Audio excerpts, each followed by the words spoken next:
Seja bem-vindo a mais um vídeo do Ciclo do Medo, onde cada história é mais sombria do que a última e cada mistério leva você mais fundo nas trevas. Prepare-se para entrar em um mundo onde há linha entre a vida e a morte. Inscreva-se no canal, deixe sua curtida e ative o sininho de notificação para você não perder nenhum vídeo. Comente o que está fazendo agora, enquanto escuta nossos relatos e de qual cidade e qual horário do dia você está nos assistindo. Fique conosco porque o que está por vir vai te deixar sem fôlego e, quem sabe, talvez te faça pensar duas vezes. Meu nome é Isadora Ferraz. Tinha 32 anos quando descobri que meu mundo era uma mentira. Eu era casada havia 8 anos com Caio, um homem que jurei amar até o fim da vida. Nós dois vínhamos de famílias simples e juntos construímos uma vida relativamente confortável. Eu trabalhava como restauradora de arte e ele como corretor de imóveis. E então veio a traição. Ela não veio pelas palavras dele. Não. Ele jamais teria essa coragem. Descobri da forma mais cruel. Vi com meus próprios olhos. Eu estava voltando mais cedo de uma viagem de trabalho, 2 dias antes do previsto. Pensei em fazer uma surpresa. O que encontrei foi ele, em nossa cama, com Lorena, minha melhor amiga desde a infância. É engraçado como o tempo parece parar nesses momentos. O barulho do mundo desaparece. O coração não acelera. Ele silencia, como se segurasse o grito para não explodir o peito. Eles nem tentaram negar. Lorena ainda teve a ousadia de dizer: "Isso já ia acontecer, Isa. Você só antecipou." Naquela noite, algo dentro de mim morreu, mas outra coisa nasceu. Não era tristeza, não era apenas raiva. Era algo mais escuro, mais antigo. Algo que se escondia nos cantos da minha alma e que, naquele momento, despertou. Lembrei de tia Nilda, irmã da minha avó. Uma mulher solitária, tida como louca no vilarejo onde cresci. Diziam que ela mexia com coisas do além. Quando eu era criança, ela me ensinava a fazer feitiços simples, para atrair sorte, curar pequenas dores. Mas ela me alertava. Magia de verdade, Isa, é sangue e consequência. Só use quando não tiver volta, e eu não tinha. Voltei à minha cidade natal, Monte do Silêncio, e bati à porta da velha cabana no alto do morro. Tia Nilda havia morrido anos antes, mas seus livros estavam lá. Seu altar ainda estava ali, e seu diário... aquele diário seria meu guia. Foram semanas de preparação. A magia exigia elementos pessoais, fios de cabelo de Caio, uma peça íntima de Lorena, objetos que representassem nossa ligação rompida. Cada passo do ritual era uma facada na alma, mas eu estava disposta. Eu já não era mais a mesma Isadora. O ritual aconteceu numa noite de lua minguante. O feitiço tinha nome: No Sangue do Traidor. Uma bruxaria antiga, capaz de trazer tormento àquele que rompeu juramentos de amor. E Caio, ele começou a sentir. No primeiro dia, acordou com o corpo coberto de hematomas. No segundo, começou a ouvir vozes sussurrando em seu ouvido, chamando seu nome no escuro. No terceiro, teve alucinações e começou a perder o sono. Lorena o deixou dias depois, dizendo que ele havia enlouquecido. Mas eu só estava começando. A primeira fase do feitiço havia sido bem sucedida. Caio começou a definhar por dentro, e isso me dava uma estranha sensação de justiça. Mas o que mais me surpreendia era o quanto eu estava mudando também. Eu não sentia culpa, não sentia medo, sentia poder. Após o ritual, eu mantive minha rotina como se nada tivesse acontecido. Voltava para casa no fim da tarde, tomava chá de arruda com alecrim, como tia Nilda ensinara, e escrevia num caderno preto tudo o que acontecia com Caio, como se fosse um diário sombrio. Cada novo tormento dele era um capítulo. Dia 4, perdeu o emprego. A empresa alegou comportamento errático. Dia 5, os olhos dele ficaram vermelhos, como se tivesse chorado por horas, mas ele dizia que não conseguia derramar uma única lágrima. As notícias dele vinham por conhecidos em comum, por redes sociais, até por mensagens anônimas. Montei um perfil falso para observar tudo de longe. Ele começou a postar textos estranhos, pedindo ajuda, falando sobre forças invisíveis, coisas no espelho, gente que não dorme. Muitos achavam que era vício ou depressão, mas eu sabia. Era a sombra do pacto. Na noite do 7º dia, sonhei com tia Nilda. Ela me olhava com olhos fundos e dizia com uma voz arrastada: cada dor que você dá leva algo de você. Lembra do preço, Isadora? Acordei suando frio. Pela primeira vez, hesitei. Mas quando pensei no rosto de Lorena, aquele sorriso falso, aqueles olhos que me viam como tola, meu coração se endureceu novamente. Não havia mais volta. Continuei o 2º estágio do feitiço, o laço de agonia. Este exigia algo mais íntimo, uma gota do meu próprio sangue e algo que representasse a conexão carnal entre nós. Queimei em um prato as alianças do casamento e as misturei às cinzas de pétalas secas de lírio da noite, uma flor usada em encantamentos de tormento amoroso. Enquanto murmurava as palavras do encantamento, o ar ficou pesado, as velas tremularam e algo no fundo da casa estalou, como madeira partindo. Na manhã seguinte, soube que Caio havia sido internado. Ataques de pânico, paranoia aguda, surtos de agressividade, dizia que algo o seguia à noite. Um vulto com olhos vermelhos, um sussurro constante. Você jurou, Caio, você traiu. E Lorena sumiu, apagou tudo. Amigos em comum disseram que ela se mudou para o sul, sem dar explicações. Alguns dizem que ela foi embora por medo. Outros, que ela também foi tocada pela maldição. Talvez, mas meu foco era Caio. A cidade falava. Eu fingia não ouvir, fingia me importar. Usava vestidos florais, maquiagem leve e sorria em cafés. Mas dentro de mim uma tempestade rugia. Ainda havia muito o que fazer. As pessoas dizem que o tempo cura. Mentira, o tempo apenas esconde. O que cura é a justiça.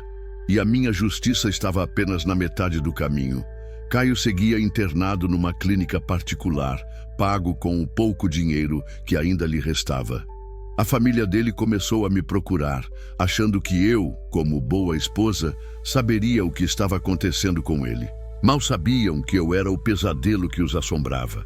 Recebi uma ligação da mãe dele, Dona Marlene, chorando. Isadora, o Caio não é mais o mesmo. Ele grita à noite, fala com o nada. Ele se tranca no quarto e diz que alguém observa dos espelhos. Você sabe o que está acontecendo? Fingi surpresa, fingi dor. Fui uma atriz digna de prêmio. Marlene, talvez seja só estresse. Eu também não entendi por que ele me deixou. Minha voz embargada, tão ensaiada quanto verdadeira, quase me deu náuseas. Mas havia uma parte daquilo tudo que eu não tinha previsto. Os espelhos. Caio dizia que via algo nos reflexos. Um vulto feminino com cabelos negros, olhos fundos e um sorriso que não era meu. Ou talvez fosse. Os espelhos eram parte do 3º estágio do feitiço. Eles se tornariam portais de tormento, mostrando a ele os próprios erros, as próprias mentiras, em formas distorcidas.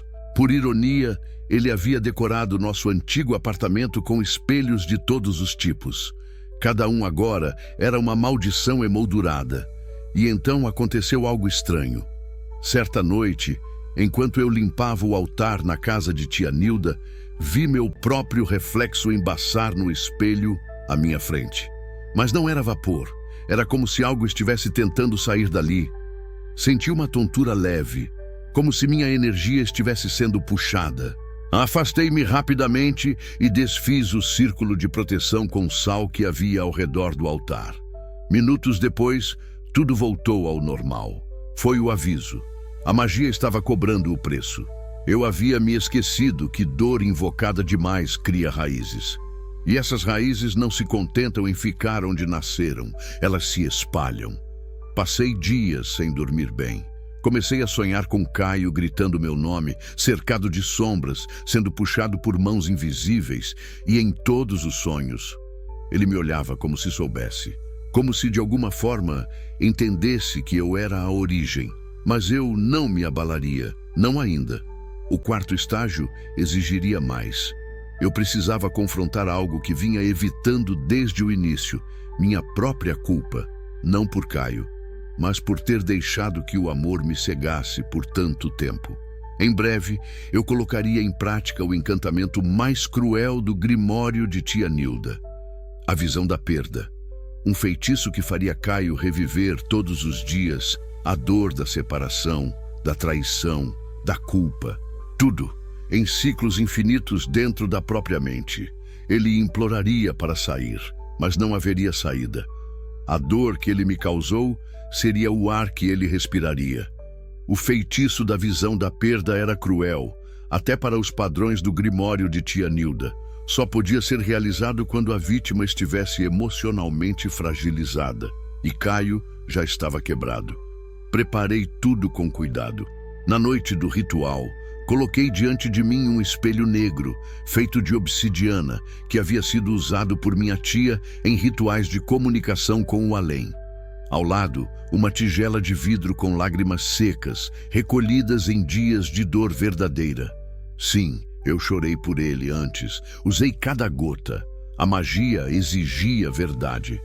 Por fim, acendi 7 velas, 3 brancas, 3 pretas e uma vermelha ao centro, representando o vínculo rompido. Pronunciei o encantamento em voz baixa, repetindo cada sílaba em um antigo dialeto que aprendi com os diários de Nilda. Enquanto dizia as palavras, o ar ao meu redor ficou denso, como se o tempo tivesse parado. O espelho negro começou a embaçar, e então uma imagem surgiu. Caio, sozinho, sentado em um canto do quarto do hospital psiquiátrico, encarando o nada. Seus olhos estavam vermelhos, fundos, como poços que nunca viram luz. E então ele começou a gritar. Gritava meu nome, gritava o nome de Lorena, gritava por perdão, mas ninguém o ouvia, ou melhor, ninguém entendia. Para o mundo, ele estava enlouquecendo. Mas eu sabia que ele estava revivendo. O feitiço fazia isso. Prendia a alma numa corrente de memórias distorcidas, onde tudo o que ele perdeu, o amor, o respeito, a amizade, a paz, se repetia infinitamente. E ele era sempre o vilão. Dia após dia, ele veria meu rosto. Não o verdadeiro, mas o reflexo da mulher que ele destruiu. Gritar com ele, chorar, implorar. E então, o rosto desapareceria, como eu desapareci. Os médicos começaram a dizer que ele havia desenvolvido um tipo raro de psicose traumática. Tentaram remédios, terapias, rezar. Nada funcionava, porque a causa não era do mundo da ciência, era do mundo da magia. E eu me sentia vazia, não de arrependimento, mas de peso. Vingar-se exige energia, exige um pedaço da alma. Comecei a sentir isso nas pequenas coisas. O gosto da comida sumia, o tempo passava rápido demais, os risos das outras pessoas soavam distantes, falsos. Mas uma coisa me ancorava. Eu estava no controle. Fui até o hospital um dia, disfarçada, cabelo preso, óculos escuros. Consegui ver Caio de longe, por uma fresta da porta. Ele estava murmurando palavras desconexas com a testa encostada na parede. Ela me vê, ela sabe, ela está dentro do espelho. Tive que me controlar para não rir. Era quase poético. Saí dali leve, mas ao caminhar pelas ruas, vi algo que me parou. Um homem, sentado na calçada, lia um livro de capa gasta. Tinha os olhos gentis, o cabelo desgrenhado e uma aura estranhamente serena. Ele olhou para mim, sorriu. Está carregando dor demais, ele disse sem motivo, sem conhecer minha história. E o que você sabe sobre dor? Retruquei, quase por reflexo. Ele apenas fechou o livro e respondeu: que ela vicia e mata, mesmo quando você acha que está no controle. Segui meu caminho, mas aquelas palavras grudaram em mim, como uma maldição silenciosa. Porque por um segundo, só por um segundo, eu temi que ele estivesse certo. Por dias, não consegui tirar aquele homem da cabeça. A forma como ele me olhou, como se enxergasse além da minha pele, além da minha dor. A cidade estava cheia de rostos indiferentes, mas aquele estranho parecia ter visto minha alma e reconhecido sua ferida. Mas eu tinha coisas mais importantes para focar. A próxima etapa da maldição exigia algo que até então eu evitava: mexer com a linha do tempo emocional de Caio, uma técnica arriscada que envolvia feitiços de memória e manipulação de passado, não para mudá-lo, mas para fazê-lo sangrar. Encontrei no Grimório de Nilda o ritual chamado Ciclo da Ferida à Abertura. Ele forçaria Caio a reviver, em looping, o momento da traição. Mas não como aconteceu, como ele sentia que aconteceu. E magia ampliaria a culpa e transformaria sua lembrança numa prisão. Reuni os ingredientes: um espelho pequeno que ele usava para se barbear, um fio de cabelo meu e uma gota de meu sangue, sempre o preço. Um pedaço de tecido do lençol da noite da traição. Eu o guardei como lembrete. No fundo, sempre soube que esse dia chegaria. Fiz o ritual na madrugada. Era preciso silêncio total. Só o som da minha respiração, da chama trêmula da vela e o sussurrar da maldição sendo tecida. Quando terminei, o espelho rachou e algo estalou dentro de mim. Não fisicamente, foi como uma fenda na alma, uma sensação de que, com mais uma vingança, mais um pedaço meu havia sido arrancado. Mas o feitiço funcionou. Na manhã seguinte, uma enfermeira da clínica publicou um desabafo anônimo em um fórum online. A postagem dizia que um paciente havia acordado em estado de choque, com o corpo tremendo, como se estivesse preso em um pesadelo acordado. Ele falava entre soluços: eu a vejo indo embora toda manhã. Eu grito, peço desculpas. E ela desaparece. Todo dia. Todo dia. Todo dia. Caio estava preso numa cela de arrependimento eterno. E cada novo feitiço o afundava mais. Mas havia um problema. Eu também estava me afundando. Comecei a ter lapsos de memória, pequenos esquecimentos. Nada grave. Um endereço que não lembrava. Uma chave que deixei no congelador. Um nome que escorregava. Mas isso não era comum para mim. Sonhos estranhos também começaram a se repetir. Eu caminhava em um campo seco, cheio de espelhos quebrados. Cada pedaço refletia uma versão distorcida de mim. Raivosa, triste, ensanguentada, vazia. E no fim do campo tinha uma criança, sempre de costas, sempre me esperando. Acordava com suor frio, coração acelerado, alma inquieta. Foi então que encontrei o homem de novo, o estranho da calçada. Dessa vez, ele estava em frente a uma floricultura, olhando violetas. Você está perseguindo seus fantasmas ou eles estão perseguindo você? Perguntou, sem se virar. Fiquei em silêncio. Ele virou o rosto, me encarou e disse algo que me gelou por dentro. Vingança nunca volta com as mãos vazias. E então sorriu. Um sorriso gentil, mas antigo. Como se ele soubesse exatamente o que eu era agora. E naquele momento, pela primeira vez, eu me perguntei, será que ainda havia volta? A cidade parecia mais cinza, ou talvez fosse eu, desbotando por dentro. As últimas semanas foram um borrão. Entre feitiços, rituais e sonhos cada vez mais vívidos, eu já não sabia ao certo o que era lembrança e o que era delírio. Tudo se misturava como tinta na água. Lento, inevitável, irreversível. Caio havia sido transferido para uma unidade psiquiátrica mais distante. Segundo diziam, sua condição se agravou. Começou a ferir a si mesmo, a falar com espíritos no teto, e dizia que a mulher dos olhos de carvão o seguia até quando fechava os olhos. Eu sabia que ele estava falando de mim, ou da sombra que criei. Fui até a antiga casa de tia Nilda em busca de respostas. O grimório começava a não me bastar. Eu queria entender o preço real, o que mais aquela maldição ainda tomaria de mim. Lá, no porão abafado, encontrei algo que nunca havia notado. Um baú trancado com símbolo de proteção. Quebrei o lacre. Dentro, havia cartas escritas por Nilda quando jovem, falando sobre os efeitos da bruxaria da dor, a mesma linhagem de encantamentos que eu estava usando. Ela dizia: a dor que lançamos tem sede. Se não a alimentarmos com perdão, ela come o próprio Criador. Era um aviso claro, um ciclo, mas eu ainda não queria perdoar.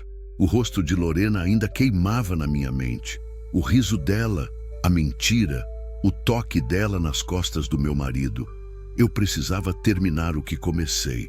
No fim da carta de Nilda, ela falava sobre o salgueiro-mãe, uma árvore antiga, plantada por nossas ancestrais no alto de um morro fora da cidade.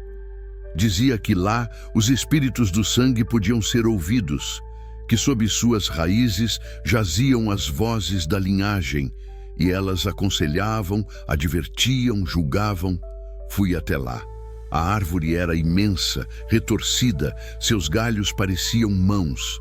O vento ali tinha outro som, como sussurros que desciam pela espinha. Sentei-me à sua sombra, fechei os olhos e respirei fundo. E então ouvi vozes, muitas, todas femininas. Algumas gritavam, outras choravam. Uma delas sussurrou: Isadora, está quase se perdendo, mas ainda há tempo. Outra respondeu: ela quer justiça, mas está se afogando em ódio. O homem já está pagando, mas ela ainda bebe veneno. Acordei com as mãos sujas de terra, como se eu tivesse cavado algo. E havia uma pequena caixa na minha frente, velha, metálica, com meu nome gravado. Dentro, uma única carta escrita pela própria Nilda. Se chegou até aqui, minha menina, você já ultrapassou os limites. Ainda pode parar. Mas, se escolher continuar, saiba que só um amor novo poderá curar o estrago que você mesmo fez. A dor se dissolve no calor. Se ficar no frio, morrerá nele. Fechei a caixa. Me levantei e percebi que havia alguém me observando de longe. O homem das violetas. De novo. Ele me acenou. E pela primeira vez, me aproximei. Quem é você? Perguntei.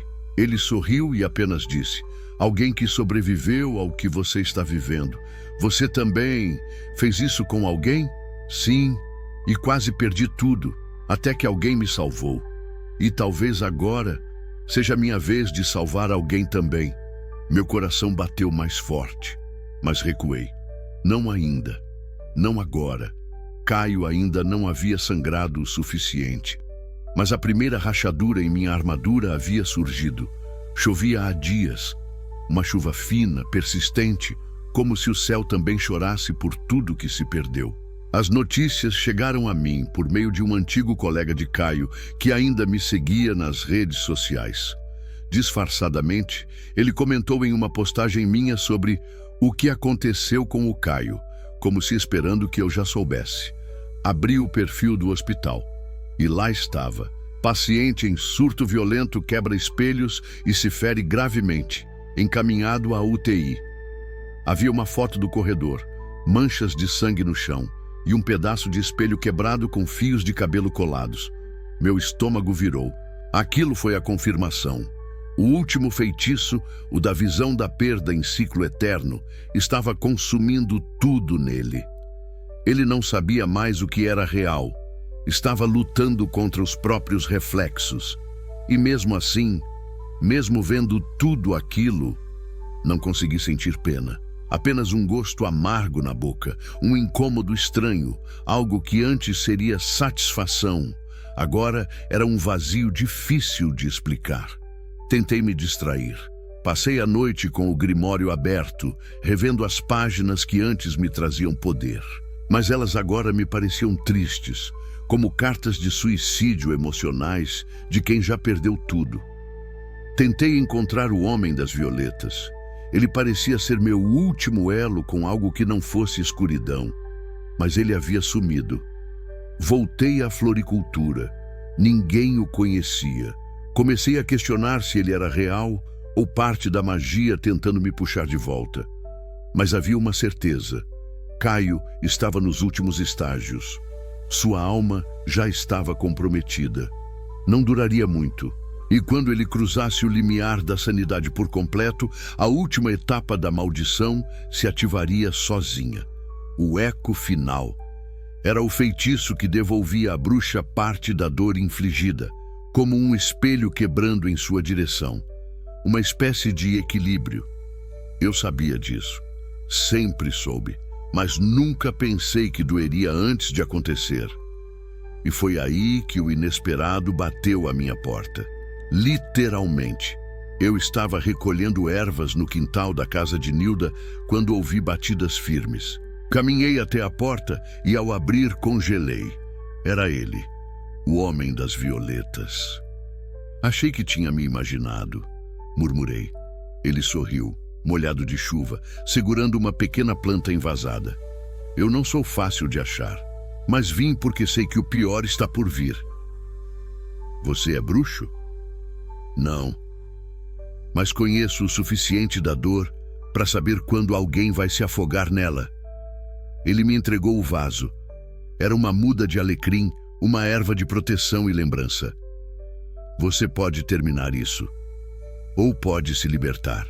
Mas precisa decidir agora, antes que o eco comece, antes que o feitiço se vire contra você. Fiquei ali, imóvel, com a planta nas mãos e o coração disparado. Ele me olhou uma última vez. Meu nome é Samuel. Quando quiser parar, estarei por perto. E se foi. Fiquei horas olhando para aquele alecrim, pensando se ainda era possível plantar vida onde só havia crescido vingança. Mas antes que pudesse responder a essa dúvida, recebi uma mensagem. Era da clínica psiquiátrica. Paciente Caio Ferraz entrou em coma induzido após crise aguda. Parentes estão sendo avisados. Sugerimos que você venha, caso queira vê-lo. O eco estava prestes a começar. E talvez minha hora de decidir também. Acordei com uma dor no peito. Não era física. Era como se alguém tivesse costurado tristeza dentro de mim. Meus sonhos estavam se tornando visões. E agora, até acordada, eu os sentia. Vi Caio, preso num quarto branco, olhos abertos, mas sem vida. Um fio de sangue escorria pelo canto da boca, e no reflexo da janela, meu rosto, mais distorcido, cinza, como uma lembrança podre. O eco estava começando. O feitiço antigo que devolve parte da dor à feiticeira, um castigo natural da energia corrompida. Não importa o quanto você ache que está no controle, bruxaria de sangue cobra seu preço. Passei o dia com dor de cabeça, tontura, uma sensação de estar fora de mim, como se outra Isadora estivesse nas sombras, me vigiando, esperando a hora certa para assumir meu corpo. As flores que cultivava murcharam de uma só vez. Um corvo apareceu na janela do meu quarto, olhos fixos. Não era coincidência. Nunca é. Naquela mesma tarde, recebi uma ligação da clínica. Caio teve uma parada cardíaca. Conseguimos reanimá-lo. Mas ele está instável. Se quiser vê-lo, o tempo é agora. Fiquei imóvel, mão suando, coração apertado. Vê-lo? Por quê? Eu não devia desejar isso? Ele à beira da morte? A punição final? E, no entanto, eu tremia. Peguei o carro, dirigi sem saber exatamente por quê. Talvez para ter certeza de que ele ia pagar. Talvez para me despedir da dor. Talvez para encerrar o ciclo de uma vez por todas. Cheguei ao hospital com o céu coberto por nuvens pesadas, como se o mundo inteiro estivesse segurando o choro. Subi os andares como quem caminha para dentro do próprio passado. E lá estava ele, Caio Ferraz, envelhecido, pálido, perdido entre fios, máquinas e remédios que nada conseguiam curar. Ele não me viu, mas murmurava, baixinho, Isadora, Isadora, me perdoa. Por favor, volta, me perdoa. Fechei os olhos. Uma parte de mim quis gritar, quis quebrar aquele quarto, quis jogá-lo no abismo onde me deixou. Mas outra parte se partiu, porque ele não pedia perdão por medo da morte. Ele pedia por arrependimento real, e isso a magia não podia forjar. Fiquei ali, em silêncio, até que algo queimou dentro de mim. Uma dor diferente, uma espécie de libertação forçada. Era o eco se completando, meus olhos lacrimejaram, minha respiração falhou, e então, dentro de mim, ouvi uma voz que não era minha, era de tia Nilda. Você vingou seu nome, minha filha, mas agora ou enterra a dor ou viverá com ela, eternamente. Abri os olhos. A máquina cardíaca dele apitou uma vez e então o estabilizou. Caio não morreu naquele dia, mas a Isadora que desejava sua morte, essa sim morreu ali. Voltei para casa andando devagar. A chuva caía e pela primeira vez em muito tempo, deixei ela me molhar, sem correr, sem fugir. No caminho de volta, vi Samuel, sentado no mesmo banco, sorrindo como se soubesse. Sentei ao lado dele. Acabou? Ele perguntou. Não sei, mas eu soltei. Então você sobreviveu. Agora pode começar a viver. Olhei para ele. Você acredita em segundos começos? Acredito em recomeços, que são ainda mais fortes. E pela primeira vez em anos, eu sorri. Nos dias que seguiram, senti algo que não sabia mais identificar. Era silêncio. Não o silêncio da ausência, mas o da paz. Aquele vazio que surge depois que a tempestade vai embora.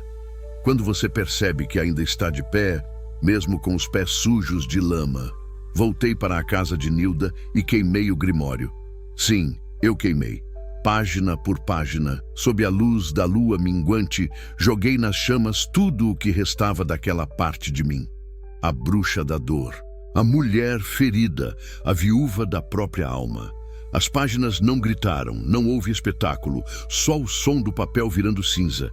E dentro de mim, uma libertação quase infantil. Na manhã seguinte, plantei o alecrim que Samuel havia me dado, em frente à porta da casa, como se dissesse a mim mesma, você pode proteger agora, você pode cuidar. Caio sobreviveu. Continua internado, ainda sem plena consciência. A clínica entrou em contato dizendo que a família dele decidiu transferi-lo para uma unidade de longo prazo em outra cidade. Eu aceitei, mas não fui vê-lo de novo. Não precisava mais disso. Lorena, por outro lado, sumiu do mapa. As últimas notícias que ouvi foram de que ela deixou o trabalho, vendeu tudo e foi morar no interior.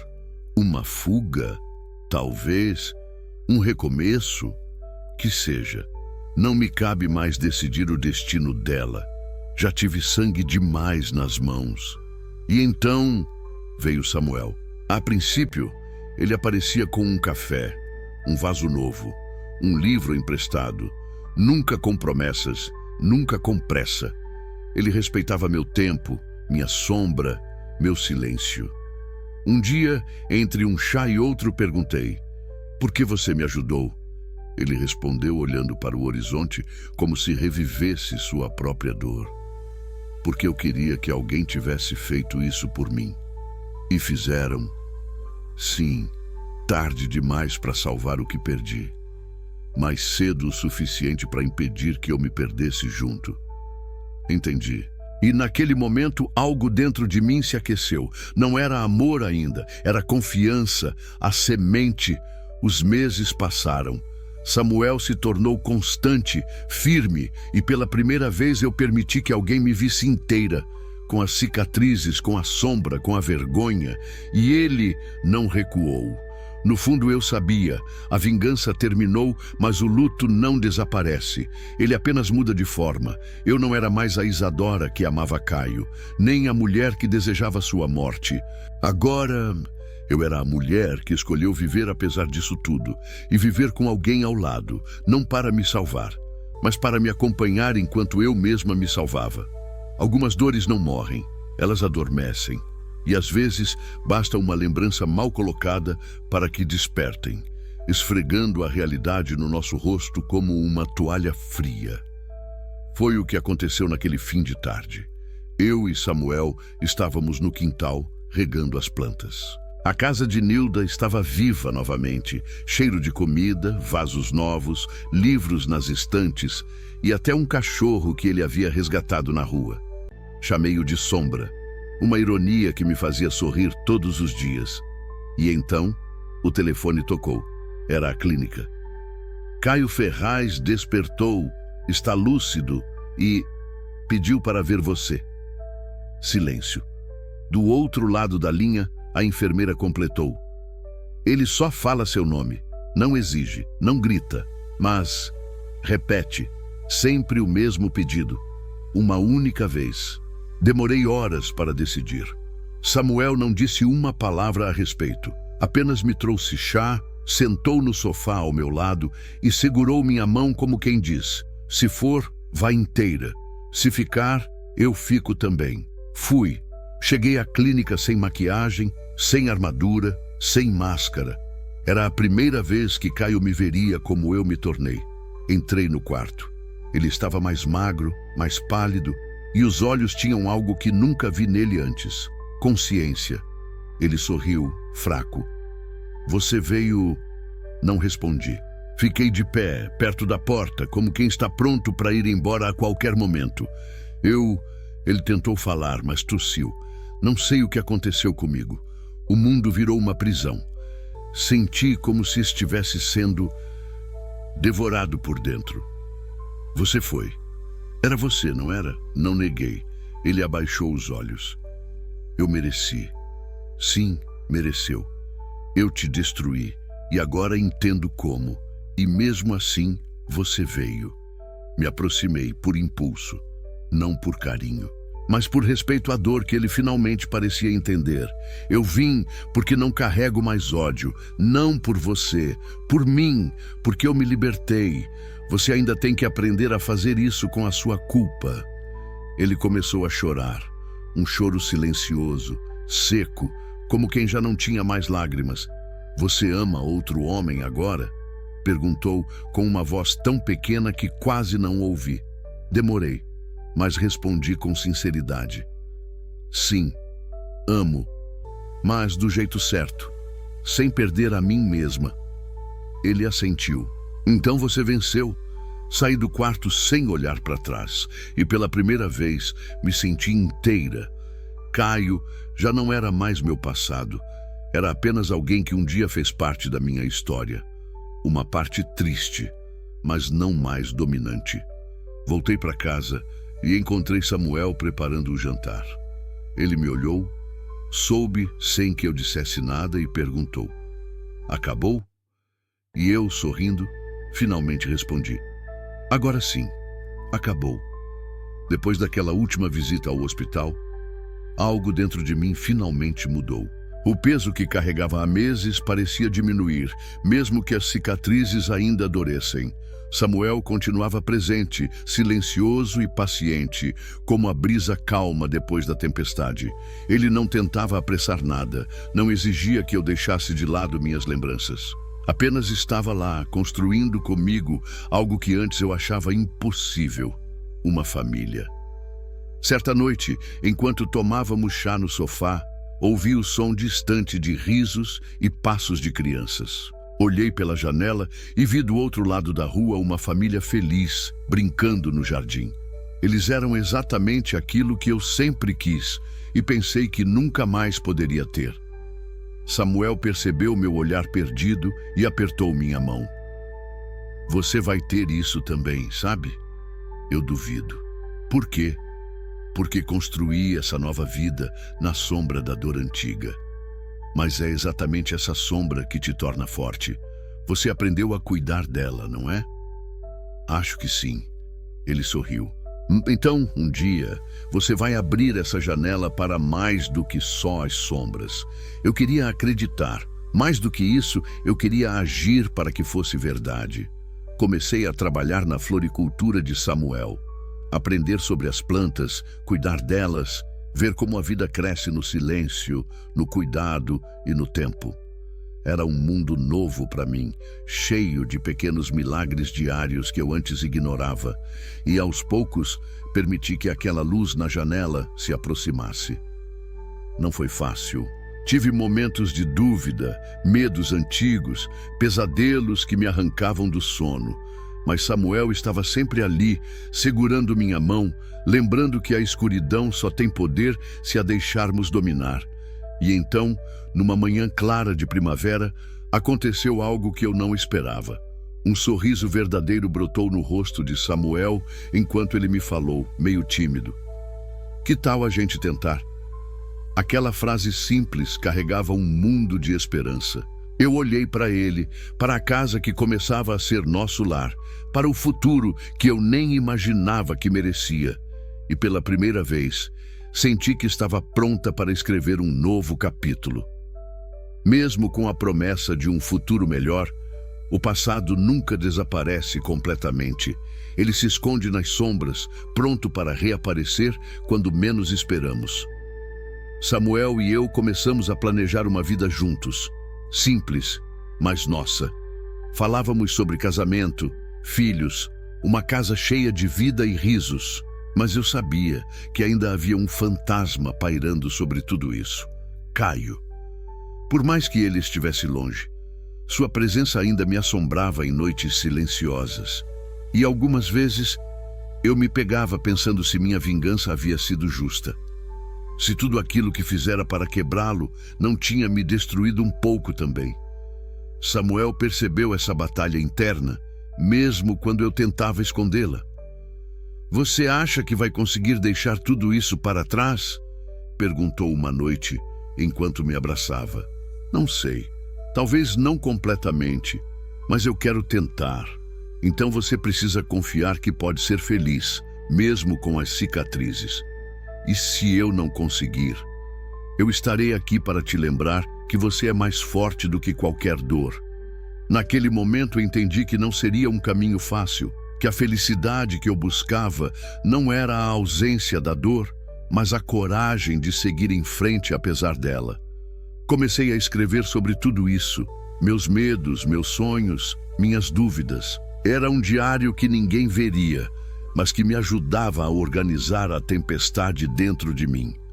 E pouco a pouco fui encontrando meu próprio equilíbrio. Samuel e eu decidimos que era hora de dar um passo importante: procurar uma casa para chamar de nossa. Foi assustador e emocionante. Eu estava construindo uma nova vida, tijolo por tijolo, com alguém que realmente me via. E, enquanto olhava para o futuro, finalmente senti que a vingança não me definiria mais. Finalmente encontramos a casa perfeita.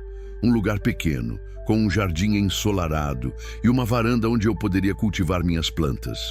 Era simples, mas para mim tinha o valor de um castelo. Mudamos nossas coisas aos poucos, porque para mim cada caixa trazia memórias e receios que precisavam ser tratados com cuidado. Samuel ajudava a carregar não só os móveis, mas também as minhas dúvidas. Com o tempo, aquele espaço começou a ficar nosso de verdade. Pintei as paredes de cores claras, comprei sementes novas, plantei flores e ervas e senti, pela primeira vez em muito tempo, a sensação de lar. Samuel e eu começamos a sonhar com o futuro, com filhos, com dias de paz, com uma vida longe das sombras que antes nos perseguiram. Foi então que, em uma manhã tranquila, uma notícia mudou tudo. Descobri que estava grávida. O choque deu lugar a um misto de medo e esperança. Será que eu seria capaz de dar vida quando minha própria história era marcada pela dor? Será que o filho que eu carregava conseguiria nascer num mundo sem rancor? Samuel segurou minha mão, os olhos brilhando. "Vamos cuidar dessa vida juntos." Juntos. E naquele instante, soube que aquela criança seria a nossa verdadeira vingança contra o passado. A prova viva de que podemos renascer das cinzas. Mesmo com tudo que vivi, sentia que finalmente estava pronta para criar raízes. Não na dor, mas no amor. A gravidez me transformou de formas que eu não imaginava. Cada dia era um desafio, uma mistura de alegria e medo, mas também uma oportunidade de me reconectar com a vida de um jeito novo. Samuel esteve ao meu lado em todos os momentos, nas consultas, nas dúvidas, nas alegrias silenciosas que só nós compartilhávamos. Eu sentia o bebê mexer dentro de mim, e com isso crescia também a certeza de que o passado não tinha mais poder sobre mim. As visitas à clínica para acompanhar Caio diminuíram até pararem de vez. Ele ficou sob os cuidados da família, e eu finalmente aceitei que minha vingança tinha feito seu papel. Agora era hora de eu cuidar da minha própria vida.